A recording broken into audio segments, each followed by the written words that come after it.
considero uma estrategista de imagem, me especializei em refinamento, e isso para mim fez todo sentido. Ao começo da minha história, eu não vim de uma família rica, não vim de berço de ouro, não tive mulheres na minha família, na minha base familiar, que me inspiravam a me vestir melhor, mas eu sempre tive uma vontadezinha de imagem. Mas cresci numa família muito pobre, tive que começar a trabalhar muito cedo, o que a gente tem. Então, como eu não tinha condições de comprar 2 sapatos, 2 camisas, eu cuidava tanto da minha, e eu pensava tanto em formas que eu poderia utilizar ela ao meu favor de diferentes maneiras.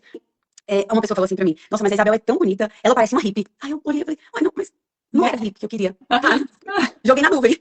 E aí passou um tempo, outra pessoa falou a mesma coisa. E eu tenho uma base emocional de que se uma pessoa fala uma coisa sobre seu respeito e ninguém mais fala aquilo, isso é sobre ela, não sobre você. Mas se 3 pessoas falam a mesma coisa, você tem que começar a ligar em um desconfiômetro e falar: não, mas o que tá acontecendo? E eu fui começar a fazer um processo interno muito maior. E o meu sonho era que as pessoas utilizassem adjetivos de elegância, adoro essa palavra, de refinamento, de ordem, de harmonia, e eu não tinha nada disso.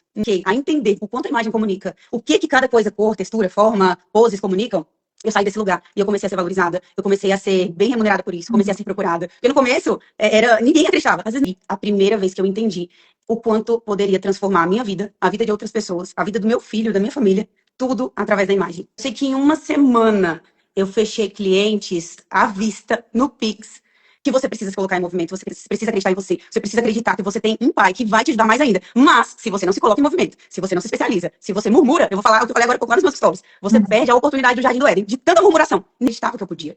E aí comecei a pesquisar, a entender, consultoria de imagem, há 5 anos atrás era tudo muito novo, e eu comecei a entender. E aí veio o Raul, veio a pandemia, e eu precisei me reinventar. E aí eu falei: eu vou começar a trabalhar de uma forma onde eu seja tão boa, eu seja tão requisitada, eu consiga identificar tanto a dor do cliente, que ele vai me pagar tão bem e eu não vou precisar trabalhar tanto.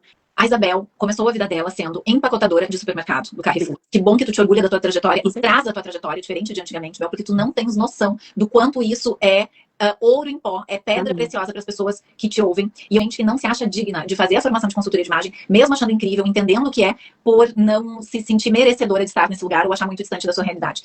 Mas ela entendeu que ela poderia chegar em outros lugares, chegar em lugares onde ela ajudaria outras mulheres, onde ela ganharia mais, onde ela teria tempo para a família dela. E a Isabel já saiu deste lugar e foi até a formação da Ecole.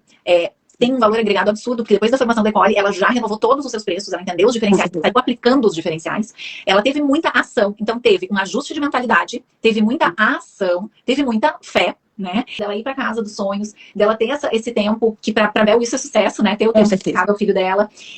Quando eu comecei meu processo, eu ainda não tinha uma Vandressa na vida, não tinha um Ecole, e um dia eu procurei uma pessoa aqui de Brasília, que no tempo ela era bem famosa, e ela falou pra mim assim, que consultoria de imagem não era pra quem gostava de modinha, tipo eu, ou pra pessoa que precisava ter um bom dinheiro pra investir, ter bons relacionamentos, que ela precisava se vestir muito bem com marcas, ter apoio de marcas, e eu não tinha nada disso. Eu não tinha peças de roupas boas, eu não tinha acesso a marcas, eu não conhecia quase nada, eu tinha um sonho e um propósito que Deus tinha colocado no meu coração, e uma para o telefone, eu falei: cara, que mulher louca, como é que ela fala isso pra mim?